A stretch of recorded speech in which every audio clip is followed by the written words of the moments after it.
Hi friends, இது மாதிரி shift oil leakages வாங்கினான்னு பார்ப்போம்.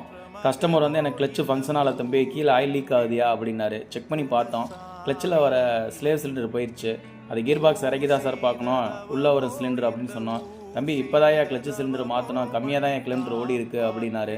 சரிங்க சார், கம்மியாக ஓடி இருக்குது, நீங்கள் வண்டியை ட்ரை பண்ணுவீங்களா அடிக்கடி அப்படின்னு கேட்டேன். இல்லை தம்பி, நான் வண்டியை நிப்பாட்டிட்டு ஊருக்கு போயிட்டேன், இப்போ தான் வந்து வண்டி எடுக்கிறேன் அப்படின்னாரு. அப்போ கிளச்சு சிலிண்டர் போத்தான் சார் செய்யும் அப்படின்னாரு. என்னப்பா சொல்கிற அப்படின்னாரு. ஆமாம் சார், நீங்கள் எப்போயுமே வந்து வீக்லி ஒரு தடவை இல்லை 2 தடவை எடுத்து ஒரு ட்ரைவ் பண்ணி ஒரு ரவுண்ட் போய் நிப்பாட்டணும், கிளச்சை ஃபங்க்ஷன் பண்ணிக்கிட்டே இருக்கணும். இல்லை அப்படின்னா அந்த ப்ரெஷர் பிளேட் வந்து ஹார்டாயிருச்சு அப்படின்னா இந்த சிலிண்டர் வந்து பிடிங்கிட்டு வந்துடும் சார் அப்படின்னு சொன்னேன். என்னப்பா சொல்கிற அப்படின்னாரு.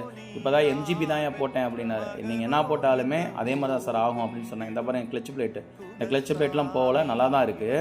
ஆனால் ப்ரெஷர் பிளேட்டு போயிடுச்சு. இந்த பாருங்கள், இதுதான் ப்ரெஷர் பிளேட்டு.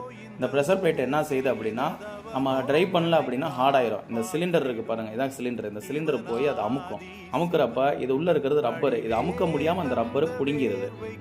அதனால் உங்கள் வண்டியை வாரத்துக்கு 2 அல்லது 3 முறை ஸ்டார்ட் பண்ணி ஆஃப் பண்ணாமல் ஒரு ரவுண்ட் போய் நிப்பாட்டுங்க. Thank you friends. ஐயோ, இங்க படுத்துற நிமிஷம்னால தாங்க முடியலையே. தலை வலிக்குதே.